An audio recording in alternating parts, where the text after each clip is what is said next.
Hello to all students. Today we are going to start second chapter from the book Indian Economic Development NCERT and the chapter name is Indian Economy 1950 to 1990। हम इस chapter के अंदर बात करेंगे भारतीय अर्थव्यवस्था 1950 से लेके 1990 तक। एंड इस वीडियो के जो मेन टॉपिक्स रहेंगे वो रहेंगे आपके टाइप्स ऑफ इकोनॉमिक सिस्टम क्या है एंड उसके टाइप्स क्या है एंड इंडिया में कौन सा इकोनॉमिक सिस्टम अडॉप्ट किया गया थ्रू गवर्नमेंट। सेकंड नंबर पे बात करेंगे हम इंट्रोडक्शन ऑफ प्लानिंग कमीशन की स्थापना इंडिया के अंदर कब हुई एंड इसने किस तरह के काम किए। थर्ड नंबर पे हम बात करेंगे गोल्स ऑफ 5 ईयर प्लान्स कि 5 ईयर प्लान्स जो आया उसके क्या गोल्स थे एंड फर्स्ट 5 ईयर प्लान्स में किस चीज पे ज्यादा फोकस किया गया, सेकंड में किस पे फोकस किया, तो इन सब चीजों पे हम बात करेंगे। एंड देन फोर्थ नंबर पे हम बात करेंगे एग्रीकल्चर सेक्टर की। एग्रीकल्चर सेक्टर के अंदर कौन कौन सी पॉलिसीज आई, किस तरह के चेंजेस हुए एंड इसके अंदर जो ग्रीन रिवोल्यूशन था तो उसको डिटेल में डिस्कस करेंगे। देन सबसे पहले बात करते हैं हम इकोनॉमिक सिस्टम की। इकोनॉमिक सिस्टम क्या है उससे पहले हम इस चीज को डिस्कस करते हैं कि इकोनॉमिक सिस्टम की नीड क्यों होती है। बेसिकली इकोनॉमिक सिस्टम की नीड होती है जो सेंट्रल प्रॉब्लम्स होती हैं किसी भी इकोनॉमी की उनको सॉल्व करने के लिए। So economic system is defined as an arrangement by which the central problems of an economy are solved. तो वो प्रॉब्लम्स कौन कौन सी होती हैं, तो हम पहले इन प्रॉब्लम्स के बारे में बात करते हैं। सबसे पहले बात करते हैं हम choice of production, what goods and services should be produced in the country. So क्या प्रोडक्शन की जाए, किस चीज की प्रोडक्शन की जाए, कौन सी गुड्स की, कौन सी सर्विसेज की, ये अकॉर्डिंग टू कंट्री डिसाइड होता है एंड ये डिसाइड करती है आपका इकोनॉमिक सिस्टम। सेकेंड नंबर पे choice of technology, how should the goods and services be produce, should producers use more human labour और more capital for producing things. Second one है कि हाउ, कैसे किसी भी चीज की प्रोडक्शन की जाए। देन लास्ट वन है distribution of goods and services, how should goods and services be distributed among the people. तो किन लोगों के लिए और कैसे किसी गुड्स एंड सर्विसेज को डिस्ट्रीब्यूट किया जाए, ये तीन आपकी बेसिक सेंट्रल प्रॉब्लम्स होती हैं जिस पे काम करता है इकोनॉमिक सिस्टम। सो आगे हम देखते हैं what is economic system. Economic system are the means that are adopted by government of countries for the distribution of resources along with services and goods. So basically अगर हम नॉर्मल बात करें तो economic system एक ऐसा medium होता है जो गवर्नमेंट अडॉप्ट करती है किसके लिए कि डिस्ट्रीब्यूशन किस तरह से रहेगा रिसोर्सेज का सर्विसेज एंड गुड्स के साथ। देन बात करते हैं टाइप्स ऑफ इकोनॉमिक सिस्टम। पहला जो टाइप है आपका इकोनॉमिक सिस्टम का है वो है कैपिटलिस्टिक इकोनॉमी, मतलब पूंजीवादी अर्थव्यवस्था। सेकंड आपका है सोशलिस्ट इकोनॉमी, मतलब समाजवादी अर्थव्यवस्था। एंड लास्ट वन आपका है मिक्स्ड इकोनॉमी, मतलब मिश्रित अर्थव्यवस्था। तो इन चीजों को हम डिटेल में आगे पढ़ते हैं। सबसे पहले बात करते हैं हम कैपिटलिस्टिक इकोनॉमी की। जब हम कैपिटलिस्टिक इकोनॉमी की बात करते हैं तो बेसिकली इसका क्या मतलब है, मीनिंग क्या है इसका।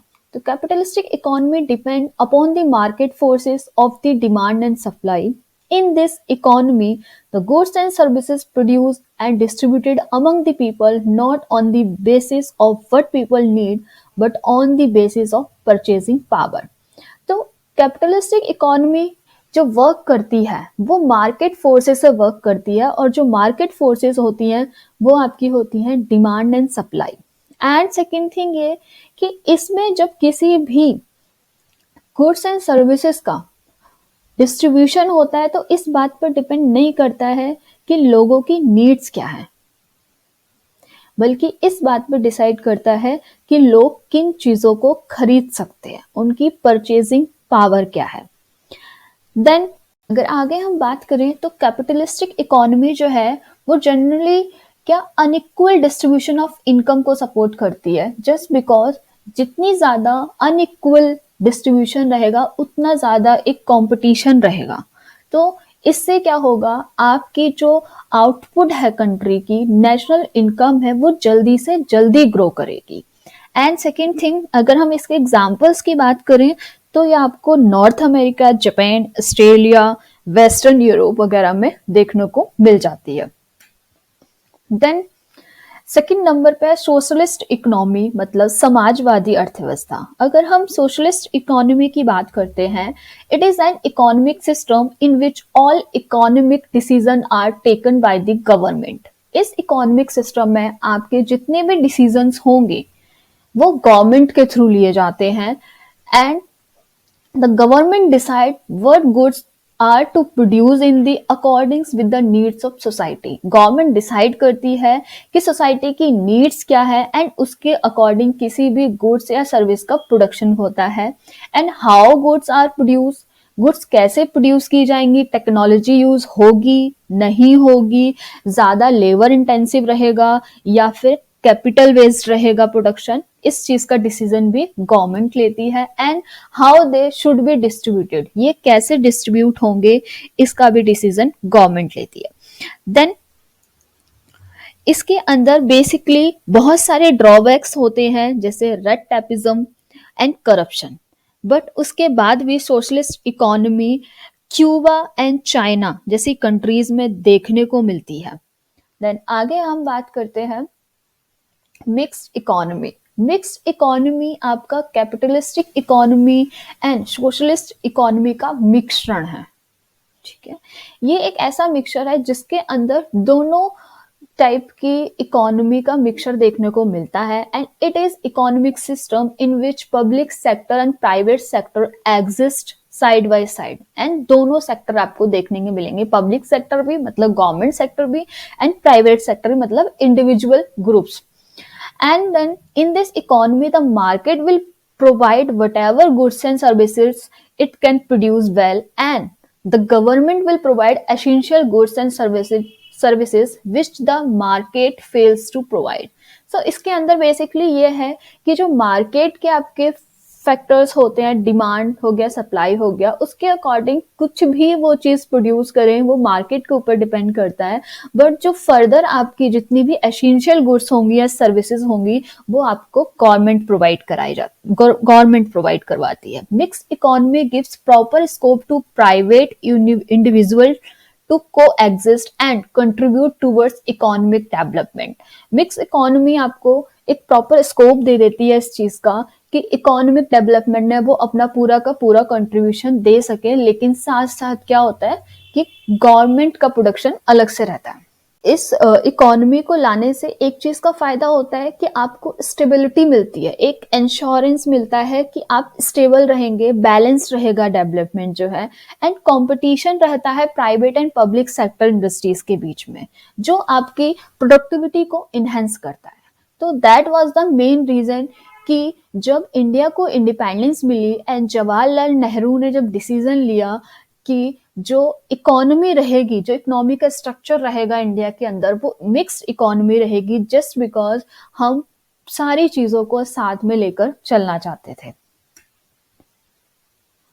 देन अब बात करते हैं प्लानिंग कमीशन की। Planning Commission define economic planning as a economic planning means utilization of country's resources in different development activities in accordance with the national priorities।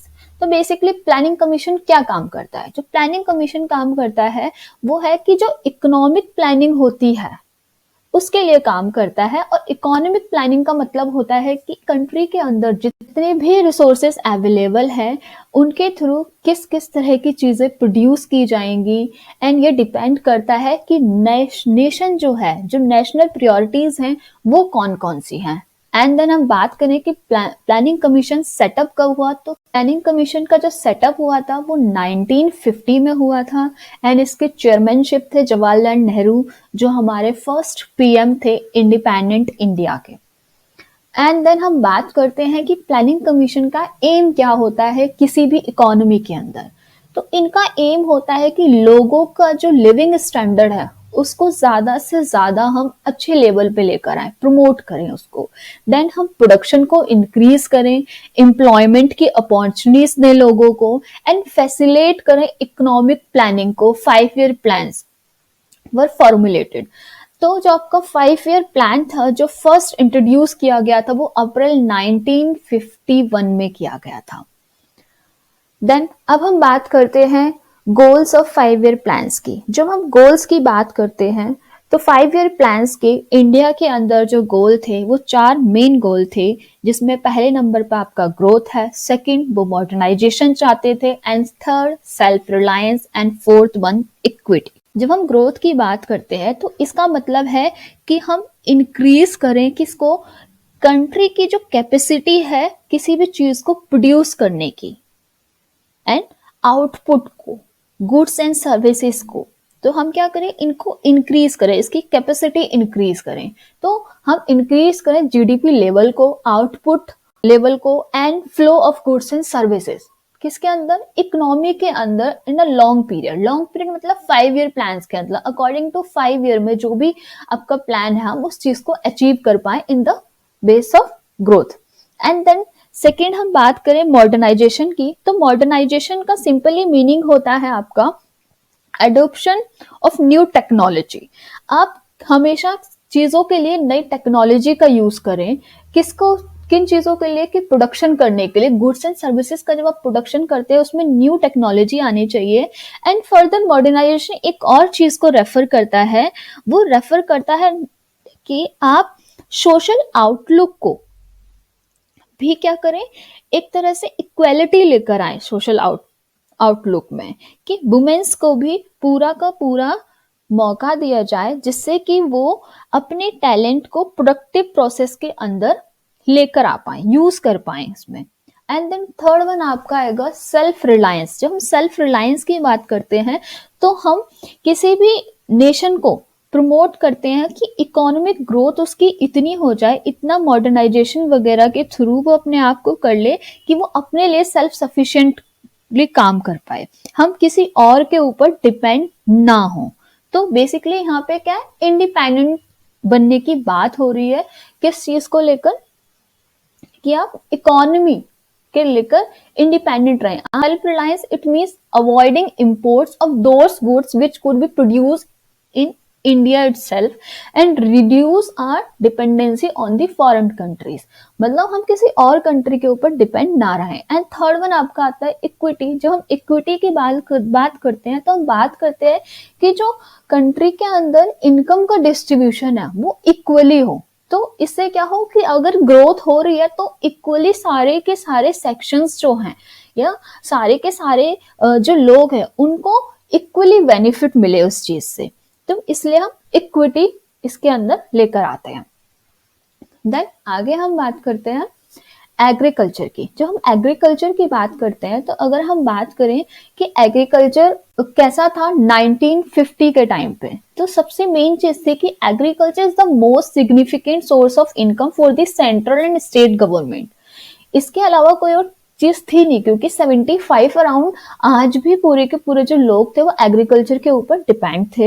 It's refer to all those activities which are related to cultivation of land for the production of crops, food crops और non food crops. तो ये पूरी उन सारी activities से related होता है, cultivation से जो लैंड पर होती है। एंड देन ये प्रोडक्शन क्रॉप्स का, फूड क्रॉप्स का भी हो सकता है एंड नॉन फूड क्रॉप्स का ही बात हो सकता है।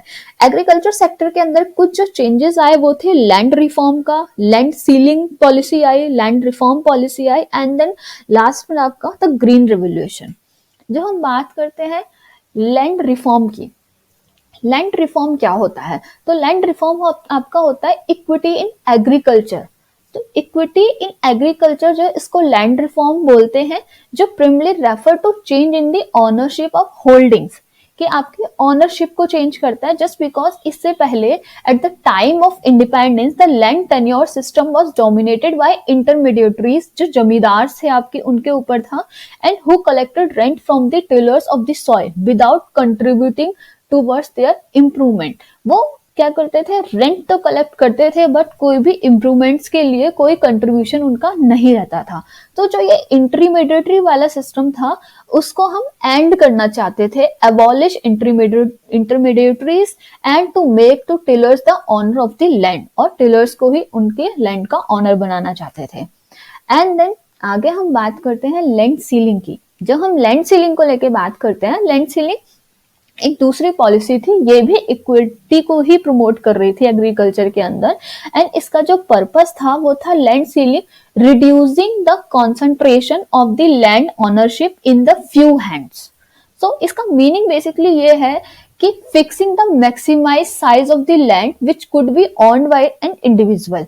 इससे क्या इक्वलिटी आएगी कि जब गवर्नमेंट जो होगी वो मैक्सिमाइज साइज बता देगी कि इतना साइज एक इंडिविजुअल फैमिलीज रख सकती हैं। तो इससे किसी के पास बहुत ज्यादा या किसी के पास बहुत कम वाली सिचुएशन नहीं होगी। इस तरह से क्या एग्रीकल्चर के अंदर इक्विटी को प्रमोट किया जाएगा। देन हम आगे बात करते हैं द ग्रीन रेवोल्यूशन। अगर हम बात करें at the independence about 75% of the countries population were dependent on agriculture. तो हम ये उस टाइम की बात कर रहे हैं कि हमको इंडिपेंडेंस तो मिल गई थी बट उस टाइम पे जो डिपेंडेंसी थी एग्रीकल्चर के ऊपर वो 75% थी। तो कुछ प्रॉब्लम्स भी थी। वो प्रॉब्लम्स किस टाइप की थी कि इतनी डिपेंडेंसी होने के बाद, इतने लोग होने के बाद एग्रीकल्चर पे, उसके बाद भी जो प्रोडक्टिविटी थी वो बहुत लो थी। इंफ्रास्ट्रक्चर बिल्कुल भी अच्छा नहीं था, किसके लिए, एग्रीकल्चर सेक्टर के लिए। एंड लास्ट में इरिगेशन जो थी वो डिपेंड होती थी मॉनसून पे, कि अगर मॉनसून का सीजन अच्छा रहा तो इरिगेशन प्रॉपरली हो जाएगी और अच्छा नहीं रहा तो इरिगेशन नहीं हो पाएगी। देन जब ग्रीन रेवोल्यूशन आया तो उसने ये जो एस्पेक्ट है इन पर जोर दिया। उसमें फर्स्ट एस्पेक्ट था आपका हाई यील्डिंग वैरायटी सीड्स। तो इससे क्या होगा कि आप जब अच्छे क्वालिटी के सीड्स को यूज करेंगे तो आपका जो एग्रीकल्चर के अंदर प्रोडक्शन है वो एक अच्छा लेवल पे होगा। एंड देन सेकेंड आपका था use of technology in agriculture. Agriculture sector के अंदर नए नए टेक्नोलॉजी लेकर आ रहे थे जिससे कि हम एग्रीकल्चर को एक अच्छे लेवल पे लेके आ सके और एग्रीकल्चर का जीडीपी में जो रेशियो है उस चीज को बढ़ा सके। देन थर्ड वन आपका use of chemical fertilisers and pesticide. Fertilisers आपका काम करते हैं कि जो सॉइल है उसको ज्यादा से अच्छा बनाते हैं, और पेस्टिसाइड्स जो है वो जो आपके इंसेक्ट्स वगैरह आ जाते हैं आपकी एग्रीकल्चर में उसको मारने का काम करते हैं। तो उस टाइम पे ग्रीन रिवोल्यूशन के अंदर था कि इनके यूजेस को बढ़ाया जाए। देन फोर्थ वन था आपका reliable irrigation facilities. Just because जो इरिगेशन फैसिलिटीज थी वो इंडिया के अंदर अवेलेबल नहीं थी और हम मॉनसून के ऊपर डिपेंड थे, तो इसलिए एक प्रॉपरली इरिगेशन फैसिलिटीज को इनहेंस किया जाए, उनमें और थोड़े चेंजेस किए जाए ताकि प्रोडक्शन एग्रीकल्चर का बढ़ सके। एंड लास्ट में था आपका फाइनेंशियल रिसोर्सेज। फाइनेंशियल रिसोर्सेज इसलिए इंपॉर्टेंट थे जस्ट बिकॉज टेक्नोलॉजी में जितना भी आपका एक्सपेंडिचर होने वाला है, केमिकल फर्टिलाइजर एंड पेस्टिसाइड खरीदने के लिए आप जो फैसिलिटीज अडॉप्ट करोगे इरिगेशन की, तो इन सब में जो फाइनेंशियल प्रॉब्लम्स जो फार्मर्स फेस कर रहे थे उनको सॉल्व करने के लिए फाइनेंशियल रिसोर्सेज की नीड थी। तो ये सारे एक्सपेक्ट पे काम किया ग्रीन रेवोल्यूशन ने। देन जो ग्रीन रेवोल्यूशन का इम्पैक्ट पड़ा इंडिया की जीडीपी पे बहुत अच्छा रहा। इससे सबसे मेन चीज आपका रहा कि एक इंक्रीज हुआ प्रोडक्शन एग्रीकल्चर का जिससे कि जीडीपी बढ़ा। तो green revolution has remarkably increased agriculture production. Second thing, India's reached its way to self-sufficient and was less dependent on the import. तो इंडिया ने अपने लिए इतनी सेल्फ डिपेंडेंट बन गई थी कि वो अपनी सेल्फ सफिशिएंसी वाली कंडीशन में आ गई थी और हम दूसरों के ऊपर, अदर कंट्रीज के ऊपर हम इंपोर्ट्स के लिए डिपेंड नहीं थे, कम हो गए थे बहुत ही ज्यादा। एंड देन थर्ड वन आपका है the introduction of the green revolution help the farmer in raising their level income. तो ग्रीन रेवोल्यूशन के आने से क्या हुआ कि फार्मर्स की जो इनकम थी उसका लेवल भी इंक्रीज हुआ। And last one, the portion of agriculture produce which is called in the market by farmers is called market surplus. और जो मार्केट था वो सरप्लस में गया जस्ट बिकॉज जो एग्रीकल्चर प्रोडक्शन था जब फार्मर्स ने सोल्ड किया जाकर के मार्केट में।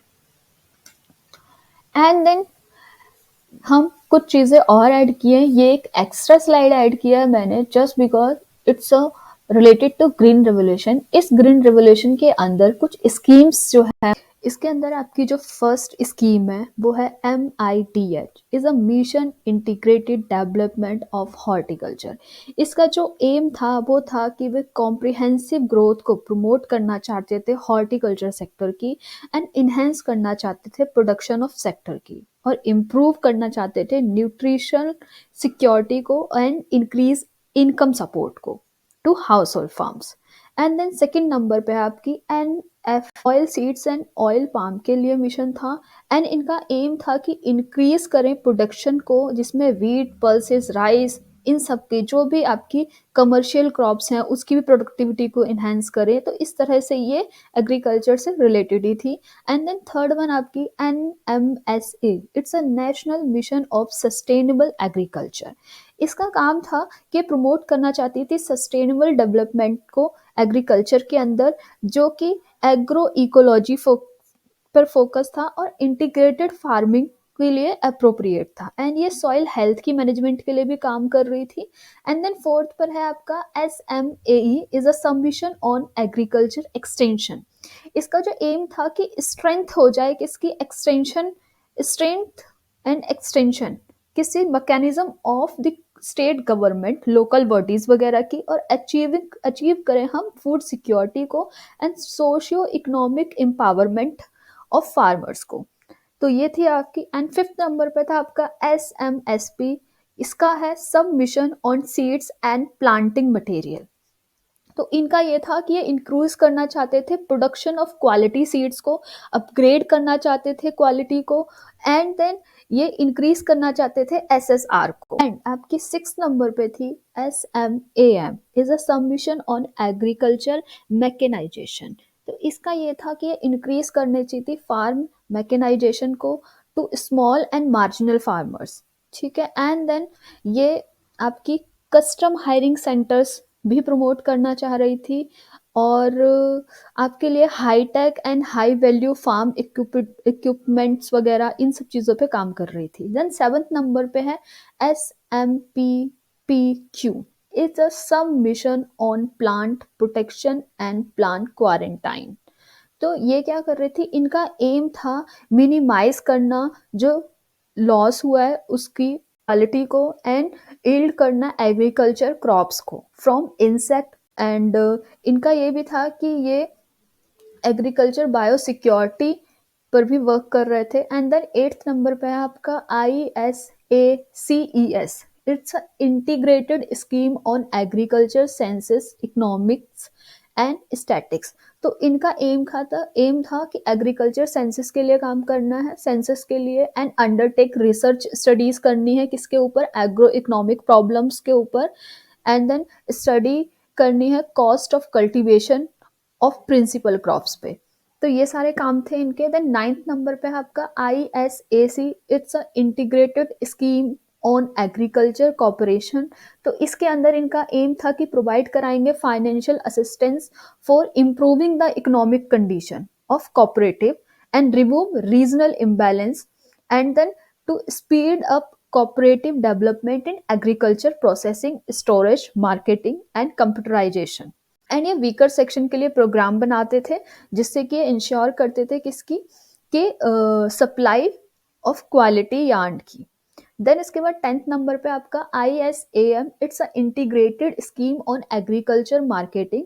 इसका काम था कि ये डेवलप करना चाहते थे एग्रीकल्चर मार्केटिंग इंफ्रास्ट्रक्चर को, प्रमोट कर रहे थे innovative technologies and competitive alternatives in agriculture marketing infrastructure, and to provide infrastructure facilities for gardening, standardization and quality certification of agriculture produce। Then 11th number पे आपका last है NEGPA, इसमें था national e governments plan. इनका aim था कि जो farmers हैं उनको farmer centric and service oriented programmes के लिए काम किया जाए, एंड देन इम्प्रूव किया जाए access of farmers to information and service throughout the crop cycle and enhance the reach and impact of extension services. तो ये सारी आपकी थी 11 total scheme under green revolution. Then यहाँ पर मैं इस फर्स्ट पार्ट को कंप्लीट कर रही हूँ। Thank you and have a nice day. And आपको जो सेकेंड पार्ट जो होगा वो नेक्स्ट वीडियो में आएगा।